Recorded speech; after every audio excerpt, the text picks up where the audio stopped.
Hey, do you collaborate with other artists? You might be wondering how to credit them on your release. Today, I'm going to answer the most common question we get asked about artist names. So, the common question is, what is the difference between a featured artist, a primary artist, and a compound artist? Let's get into that. We'll start with a basic artist name. That is the primary artist.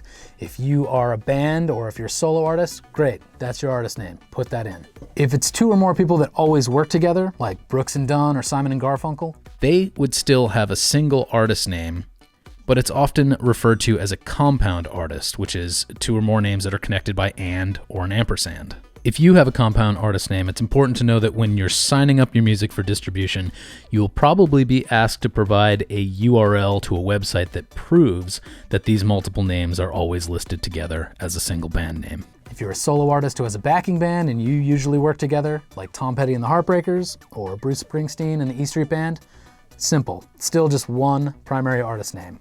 But keep in mind that Tom Petty and Tom Petty and the Heartbreakers are two different artist names. So that music is going to be split up and shown on separate profiles on platforms like Spotify.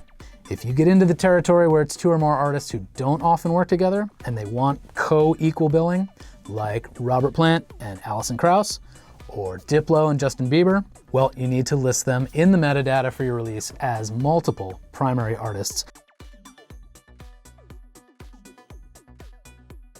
Okay, now for something that confuses a lot of people, featured artists.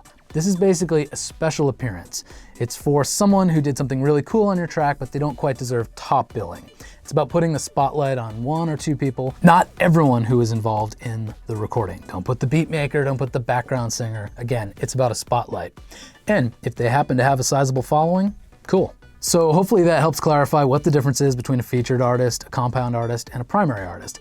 And these distinctions are important because they affect how and where your music shows up on streaming platforms. For instance, on Spotify, there's an Appears On section way down at the bottom, and featured artists will appear there. All right, there you have it. Now you know what kind of artist name you should choose, and be careful about who you collaborate with.